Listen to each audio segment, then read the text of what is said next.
Hey, everybody, welcome to the Shut Up and Do It podcast, place you can come and hang out with us while we go through all things real estate while bringing you top quality speakers, all who believe in a get it done manner.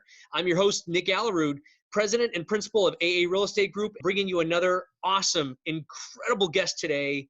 Wow, I can't believe I tricked this guy into coming on our podcast today. Ladies and gentlemen, we have John Martinez, the one and the only real estate sales trainer from REI Sales Academy. He's a national educator and sales coach in this arena, and he also has a bunch of different facets that he's launched from this company.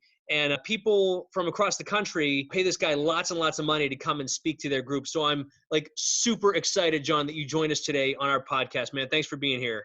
Man, I couldn't be happier to be here. I'm pumped. That's awesome. Listen, if you don't mind, we like to get deep with people. So if you don't mind just sharing your story, how did you get into real estate or sales coaching, or, where was your journey brought you? How did it bring you here? Yeah, my journey, I think, very beginning started when I was delivering food for a catering company and knew I needed to upgrade my life somehow. And really the only people I came into contact with that were professionals were salespeople, because I delivered food to doctors' offices for pharmaceutical reps. So these pharmaceutical reps were basically the only people I knew or saw in real life that were quote unquote successful. Handsome and, young men or ladies, they're always attractive for some reason. They had, nice salaries, company cars, dressed really nice. And I was like, that's what I want to be. So that's when I got into sales, and I took kind of the normal route, had some low-level sales jobs, started, all commission type stuff where you're kind of just clawing and struggling. And, pretty typical climb up the corporate ladder, starting to run sales teams into some director positions, a VP of sales and marketing, and got into IT software, some pretty high dollar stuff. And then, a number of years ago, I kind of got to the point where, I sat down and I looked at my life, said, what do I actually like doing? And it was a sales training part. So at that point in my life, I transitioned to 100% sales training, left corporate America, and started my own company. So you started delivering food as like a service add-on for these pharmaceutical reps? Is that what you really did? Oh yeah. So I worked for the catering company. I made $8 an hour. I wasn't doing anything special, but that's who the catering company, forgive the pun, catered to. So yeah, so they'd order food, because in the pharmaceutical world, it's sales, right? So they wanted a chance to sell the drugs to the doctors. So the way they found to do that is they'd order them lunch or breakfast, and when the doctors came out to grab a bagel, they'd get their ear for, a minute and a half, and that's when they'd strike. So that was their sales model, and that's how I got to know them. Nice. Free food and beverages always helps, and being the food and beverage at the time. Interesting. All right. So you're like, you know what? I don't want to do drugs. I'm going to go into, you said it was IT. And what else did you do? Well, yeah. So I couldn't go into pharmaceuticals, didn't make it through college. They would not hire me, man. So I put out, I can't remember what it was, if it was the newspaper back then or what, but I started applying to jobs. And I went in for an interview and they hired me. And I remembered I was so pumped up because I was getting this sales position. I was like, these people see something really special in me. But it was an insurance company, and in that world, they basically hire anyone because it's an all commission job. You got to pay, you get yourself licensed, and then they basically go, hey, go try to sell our stuff. And if you do, we'll give you a cut of it. So it was not a glamorous start. It was clawing and scraping, but about 4 or 5 years into it, maybe a little sooner, got into software and then worked my way up through a software company. Then we got a little higher into IT, and I switched a couple companies and started selling Cisco high-end IT products, infrastructure products to city governments and stuff like that. So just kind of, like I said, typical climbing the corporate ladder, just a little bit better position all the way up.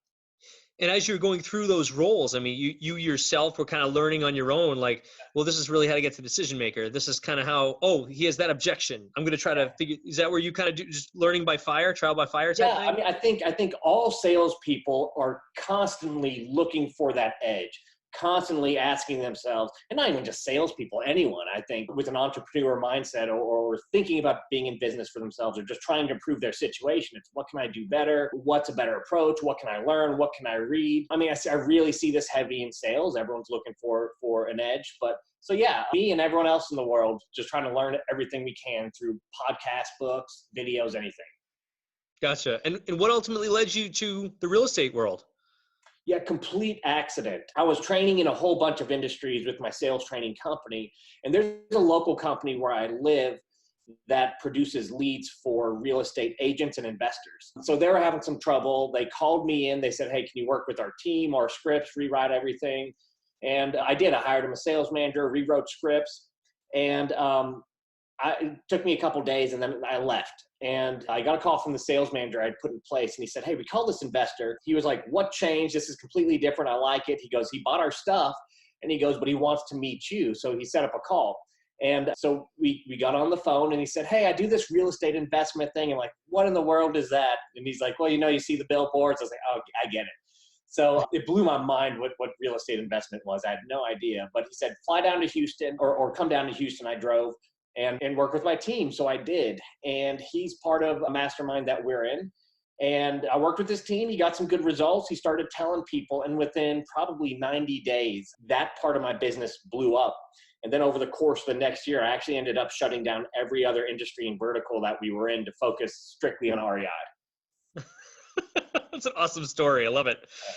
You mentioned earlier too, and just to really highlight the fact that the pharmaceutical reps are all really good looking men and women, right? Yeah. But in the end of the day, it's really ball that wins in the real estate world. Ball that wins every time, hands down. And I just came into my acceptance of that in the past 12 months. So I'm like really trying to embrace it. So thank you. Hey, I see like every few months, I see a story of bald men. Like people think they're smarter or sexy or something, but it's always some good bald men story. And I latch onto that and I go, that's me, I'm there. That's awesome. I love that. That's cool. As you made that transition then into, REI, real estate investment world, was it an easy transition or even, did you just loved sales training and you kind of just went for it?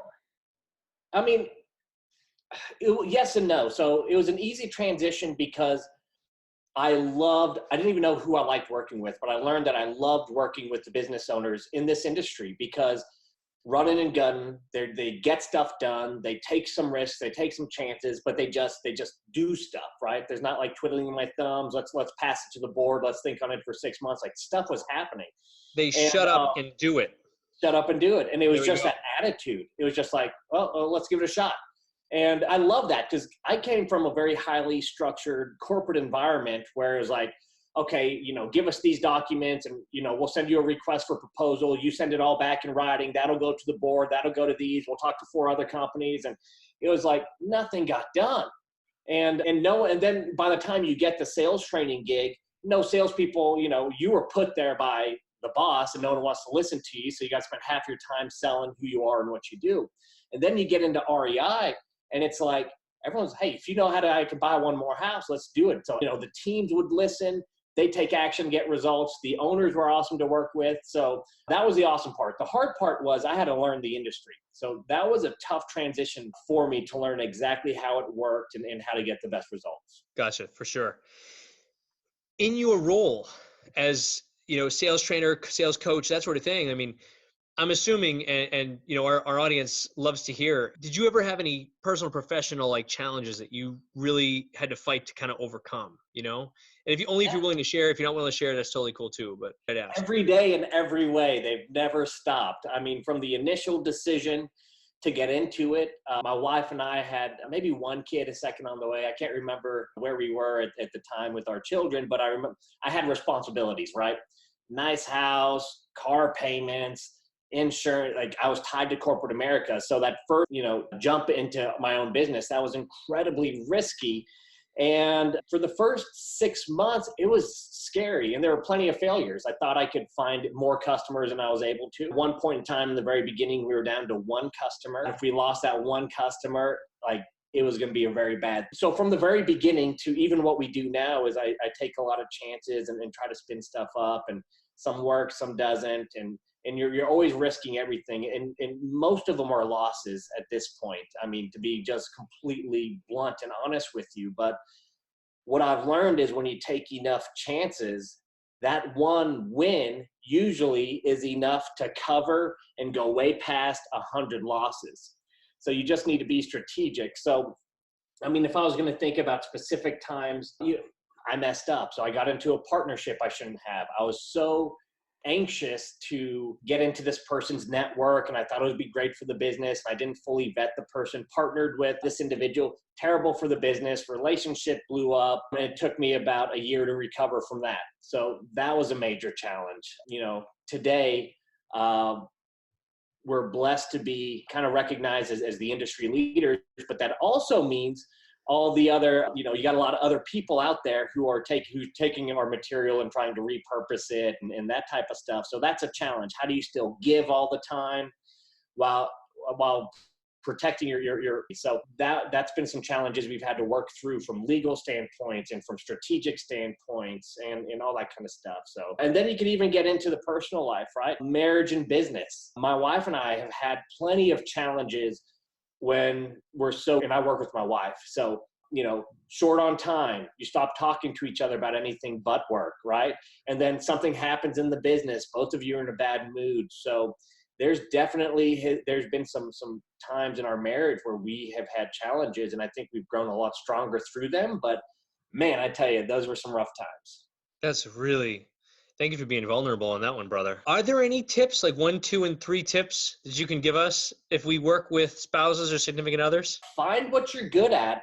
What I found is if we overlap and try to do the same tasks, does not work, right? Either you're looking over their shoulder or they're looking over your shoulder, and then it doesn't work. But what my wife and I have done is, since we have divided tasks and she does what she's brilliant at and what she likes to do, and I do what I'm good at and like to do, we never cross. We just have our own roles, and we both excel in those roles. We both are doing what we like, and that's worked out tremendously for us. So that's it. I think delegation, don't try to do the same stuff. Don't work on the same projects. Really define what you do and split that up would be one thing. The other tip I'd give is make time for stuff other than work. So what we do every single day is we go out to lunch every day, no matter what.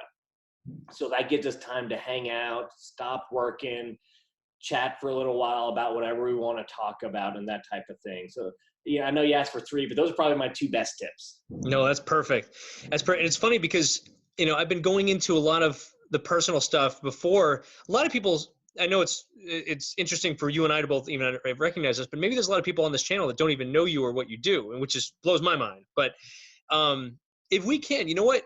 Give us if there's an elevator pitch for what you exactly do, feel free to share it just before we get into the next questions, if you don't mind. Yeah, there's no elevator pitch, but I'm happy to kind of talk about how people use us or what people use us. So we work with real estate investors and their acquisitions teams, basically. Usually if someone's building a team or has a team, what we have found is when investors get to that point in their business, what's usually happened is they have kind of learned how to sell or how to buy houses by trial and error. They get out there, they freaking do it. They start to kind of put together their own sales process without even thinking about it. You say something and it doesn't work, you're like, I'm not going to say that again. You say something else, it works, you start saying that more.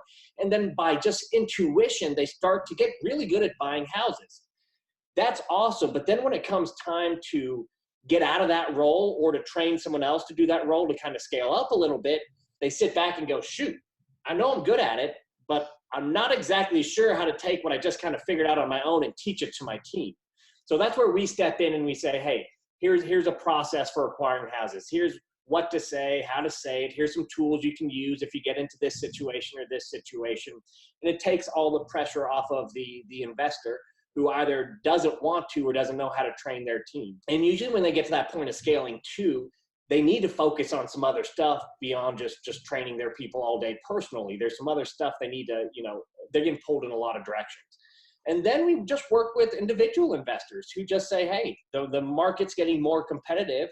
I spend a ton for leads. Everyone's spending, whatever you spend, you're spending more than what you want to. But it's important to them to make sure that they lock down every property that they can lock down. What they want to avoid is leaving a property and having another investor pick it up and then having to say to themselves, what did I do wrong? What did I miss where I could have purchased that property? So we also train just those single investors to make sure that they can pick up everything they get a chance at. Got it. Yeah, absolutely. What John just outlined my last 10 years of existence, line by line, word by word, exactly what he just put down in words. So was so happy to find you, brother, for real. Another thing that we really appreciate about you and your marketing efforts. So, you have an amazing YouTube presence, Facebook presence, Instagram presence. I'm still learning Instagram myself, probably LinkedIn presence. Let's put it this way, I have shitty presences on some of these things. What you do, you literally are giving and giving, giving all day long. And like you mentioned before, that might be some challenging in your business to give and give and give.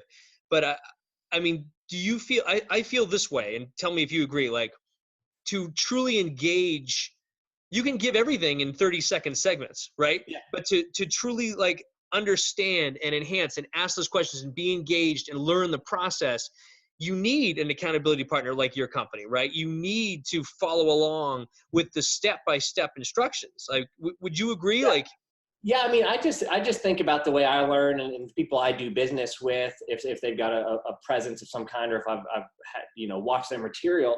And for me, it's like, I'll watch, one of the people I did this with was Frank Kern, right? He was one, and Dan Sullivan, and there's a number of others. But I remember Frank Kern, a video came across, I watched it, I go, I like this dude, funny, and this seems to make sense. And then another video, and another video, and another video, and another video. And then you get to the point where you say, you know what? This is great information. I could take it, do it, kind of figure it out along the way, but shoot, it'd be a lot easier if he just did it for me, or just kind of said, hey, do this, right? And just held my hand through the process. So I guess our marketing is for people like me who, hey, if you can take it and run with it and implement it all yourself without any help, by all means, go do it. But I know there's a certain amount of people that said, yeah, I can do that, but you do it for me, right?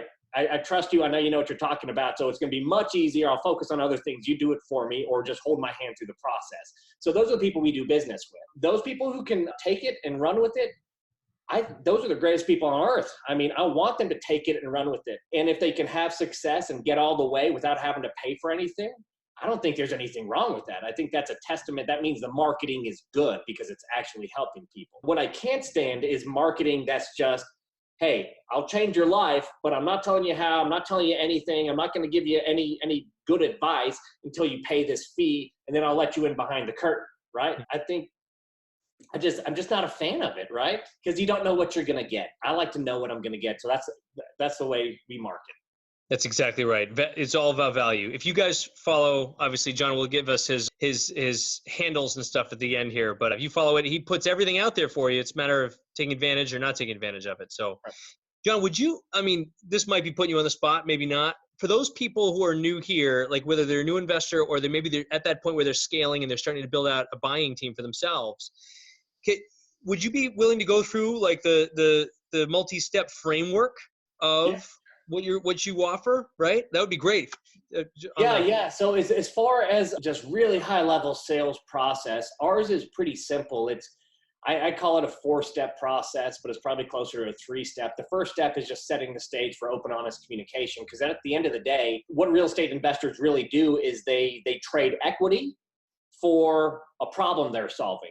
So if that's the transaction, which is typically that's what it is, if traditional wholesaling where you're looking for distressed sellers and things of that nature, you need to figure out what problem you're trading that equity for, right? So you have to have an open, honest conversation. You're not going to get very far if you just walk into a house, look around and go, wonder there's more to it than that. There needs to be a connection. There needs to be some other stuff. So first of all is just kind of relaxing the situation so you can have a good conversation. And we recommend just telling people exactly what you're there to do. Don't hold anything back. Let them know how long it's going to take, what you're going to do. And then also reassure them that, hey, at the end, it's going to work or it's not going to work. And either way is totally cool, no pressure. So you can start to kind of relieve that pressure of them going, is this going to be a hard sale? Are they going to try to close me? Is this going to be weird and uncomfortable? And you can have that real conversation. So in our world, it sounds something like, hey, thanks for inviting me over. This could take 20, 30 minutes longer if you ask me to stay longer, have questions, anything like that. I've got an hour if you need it, may not need it. What I like to do is hopefully I'll get a tour of the house. I'll start to kind of figure out what I can pay for the house during that tour. I'm going to have lots of questions for you about your situation because there's different ways I can structure things, and to make sure I'm structuring it right for you and can get you the most money for the property. We'll chat a little bit about your situation and what you need to get out of this thing. And then at the end, I'll give you a price, what that deal structure would look like. If you love it, great. We'll figure out what the next step is. if timing is not right, anything else doesn't work, no worries at all. We'll know we gave this thing our best shot. So that's kind of, how we enter into the appointment to kind of calm people down and put them in the mind frame to actually open up and not be on guard. The next thing we want to do is go into motivation. And we go into motivation for a couple of reasons. Number one, the more you talk about someone's motivation, the more they want to act on it, right? You can look at, just simplest terms, right? The most simple terms is in physical pain. If you're in a little bit of pain, you might be in a little bit of pain every day. You might start waking up, getting old like I am and going, oh, my knee hurts today, right? Just out of nowhere. A little bit of pain you don't really take any action on, right? When pain gets intense, if I can't get out of bed because I threw up my back, which also happens occasionally, embarrassing enough, right? Take massive action. Like, do I need to see a surgeon? Do I need to eat better? Do I need to change my exercise regimen? Like, you take massive action. So when you talk about motivation, you're really talking about usually someone's pain. And when I say pain, it's, hey, I don't want to deal with this anymore. Like, this is actual negative stuff, or this pain because I want this so bad, which is, like, entrepreneurs usually feel both of those types of pain. Entrepreneurs usually feel like, I don't like the situation I'm in. And also, there is this picture in my head of the perfect business, a perfect life, and it's painful not being there, and it's painful not getting closer. So that's motivation. We get into motivation, and the more people talk about it, number one, the more they feel like they need to take action on it. And number two, again, we need to figure out what problem we're solving. So when we get to telling them what our offer is, we're just going to really tell them, here's how I'm going to help you get away from that or get towards that, move you on that right path. We do it through real estate. Here's how we're structuring my offer specifically for you to get you there. Now, after you go through that, we dive into what we call deal killers because, hey, no matter how motivated people are, sometimes just stuff gets in the way. They might be scared. They might not know what they're going to do. They might be afraid they're leaving money on the table. There's a ton of influencers who might be pointing them a different direction. So you want to start pulling that stuff out and go, hey, I know you want to take action. I know where you are, where you want to be. Doesn't always happen because stuff gets in the way. Let's talk about those things. And when you talk about those things, you can help them through them just by talking them through. Sometimes it's going to change your deal structure so you can deal with it. But at the end of that conversation, you now know every reason why they would do business with you, every reason why they wouldn't. And then you move into your offer. And basically, you're just framing your offer with what you learned. Hey, you said you want this. This is how we're going to help you get there. You're a little concerned about this. This is why we're going to do things this way, and so on. So a high level, set the stage for open, honest communication, then dive into motivation, then hit the deal killers, and then do your presentation and close. So that's high level. Nailed it. And the process, I think, is so important. And even for me, like you just kind of highlighted, I said in my last 8 years where I sort of knew what I was doing, but I didn't, but I was, making money at it. And then finally, when you realize and you dial in on an actual checklist or an actual script or an actual like just guideline as to how to follow when you set up for these seller on-site appointments, or even if you're on the phone with these motivated sellers, right? I mean, you can now implement little changes and A/B test, right? Yeah. See what works, what doesn't work, but following a strict process that someone like yourself has literally put into place with a step-by-step system, I think has been a game changer, especially for us, right? Yeah, and I think you're exactly right. And I'm not even saying it has to be, you can put in any process, right? Because anytime you document and you put any process in place, you can do, it leads to exactly what you said. Now I've got this system where I can try this versus this, and it just starts dialing in until you optimize it. So the important thing, I think, is you just put a process in place. Try to find a good one, obviously, but if you put anyone in place, you're going to start getting better results over time. You got it. Gotcha. So the biggest, and I sort of already know the answer to this, but I want to just to kind of pose it right here, right? Biggest objection, which usually means someone didn't do their homework earlier, but biggest objection, oh, wow, that price just isn't going to work, right? The price isn't going to work. What happened during that sales call that either can prevent that or that they can respond to when they get that from a motivated seller? Like, wow, that price, that's just not going to work. Yeah. So, it means one of two things, and it goes right back into that sales process. It's either the motivation level isn't high enough, which means you didn't go deep enough. Either you didn't go deep enough into your conversation, or it's just not a motivated seller, right? It's one of those two things. Or, and chances are you're talking to a motivated seller because the way everyone's marketing works is that's who we go after, that's who we find, right? So chances are you are talking to a motivated seller, or it's a deal killer. There's something standing in the way. Oftentimes that's, I'm not sure if I'm getting the best deal. I might be leaving money on the table. I've never made a decision like this before. It's kind of risky. I don't know. Just stuff like that, right? I might really upset someone. It might be a family member. It might be tenants. It might be a real estate agent who wants to list the house. And if people are still working through those deal killers on their own, they're not going to pull the trigger with you until those are worked through, which is why we always want to put that in the sales process because, hey, I don't want to leave here, and then you have to try to work that out on your own. And chances are you've never had to deal with those questions before, so you probably won't work it out on your own, and you're not in a good situation. So we help them work out those things on their own on the front end, which means in some cases you don't even get to the place where you make an offer because you might find out it is absolutely not a fit. This is never going to work, and you save yourself some time. But that's what usually happens. It's a motivation issue or it's a deal killer issue. It can't be anything else at all. Love it. What projects do you have on the horizon that you're super, super excited about? Yeah, so I got really excited. I'm excited about a lot of things. They're all sales and marketing related. So our company has kind of made a transition from sales training into, it's basically the same, but it's just worded differently. It's revenue generation, right? Because sales is always, hey, we want more money, right? We need more sales. But really, we're taking more of a holistic approach, which is sales and marketing or revenue generation. So, hey, how do I find strangers and I turn them into prospects? And then how do I take those prospects and actually turn them into customers?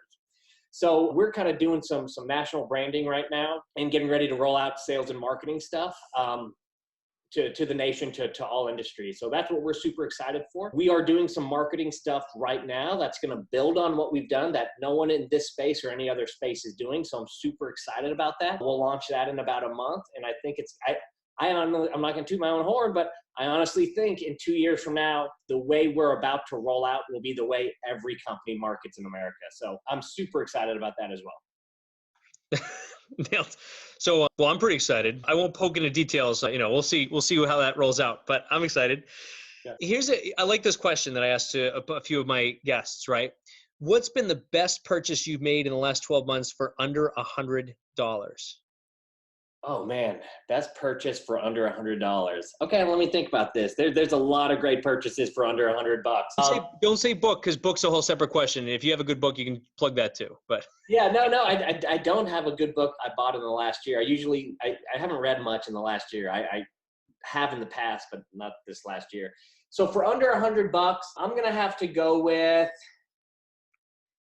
I don't know. I mean, just the simple stuff. Like every day I get a smoothie for a few bucks. Love it. It's like $10, right? But it starts my day out right. Every time my wife and I go out to lunch, it's like $30. Love that time with her. We both look forward to it every day. So I can't think of anything big, but like every purchase under $100 is a great purchase. But those are probably my two favorites that I just mentioned to you. That's cool. No, that's cool. That lead us into a routine question. Do you have a standard morning routine that you go through to get yourself ready? Yeah, absolutely. My days are the most boring days of like, I know people watch these entrepreneurs on the web and stuff, and like I watch Gary Vee, and it's like, man, this guy's life is cool. And you're like popping in and out of meetings and stuff. My life is so boring. It's insane. This is basically my life, Monday through Friday. I wake up between 4 and 5 on my own just because I wake up. That's the time I wake up. Not like, it's not because, hey, this is what I got to do because this is what awesome people do, but I wake up. Because I'm really lame and I go to bed early. Like my kids go to bed early. I'll get to that at the end. So I wake up early. I go to the gym. I walk the treadmill. Sometimes I put it on a little incline if I'm feeling really, crazy that day. I lift some weights. It's nothing, it's really just to get me going.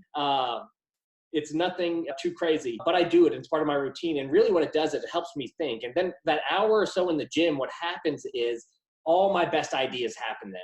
So I got my cell phone and I'm emailing myself probably 10 to 20 emails every morning. Not because I say I have to, but like I'll just think of stuff. I guess because my mind is somewhere else and it's early.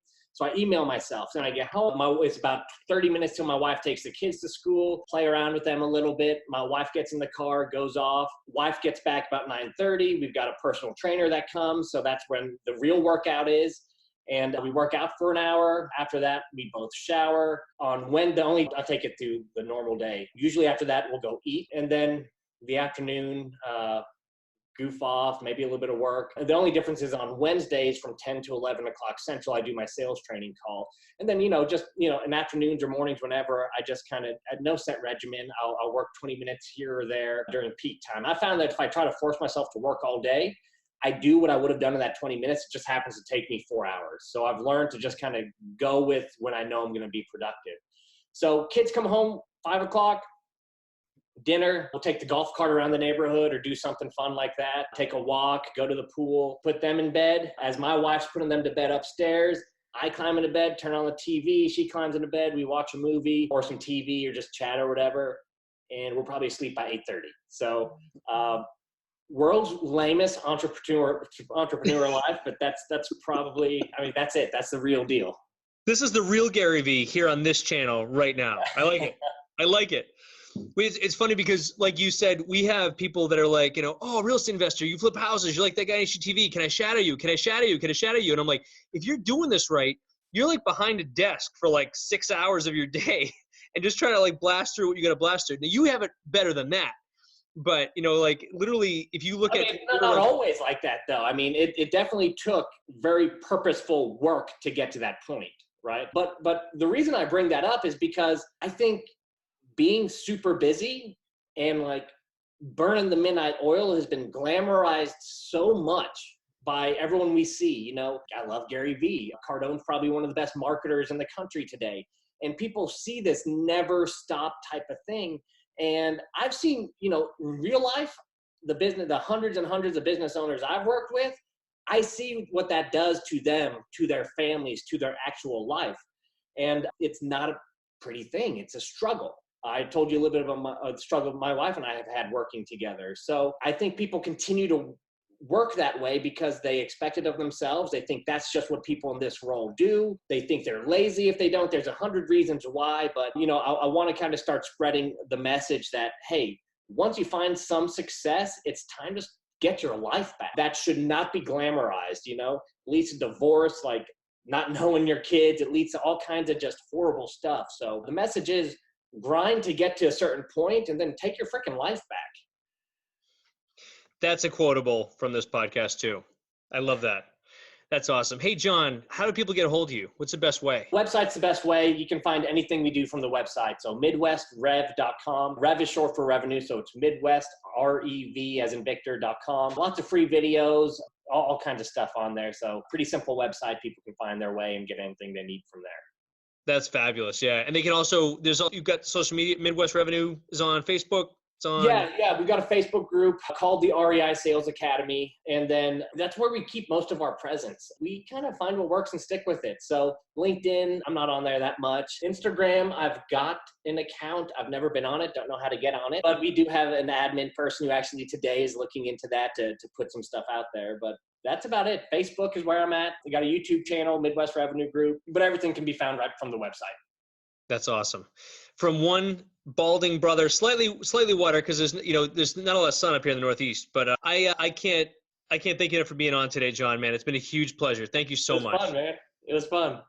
That's cool. Hey guys, thank you so much for taking part in another episode of the Shut Up and Do It podcast, where we bring as much value as we can by sharing top quality guests and speakers, all who believe in a get it done manner. A huge thank you to Mr. John Martinez of the Midwest Revenue Group and REI Sales Academy. If you are a real estate investor or a real estate sales coach, or you're looking to scale and take that next level, this is the only and ultimate and the best company that you guys can work with. So make sure you check him out. Be sure to hit and smash the like and subscribe buttons down here. And we appreciate all the efforts to help make us be one of the #1 real estate podcasts in the country or internationally, whatever you'd like to say. So that's all we got for today, guys. And we will put everything that John has in the show notes. So be sure to click on all those links below and like and share. So thanks so much, guys. And I'll see you in the next episode.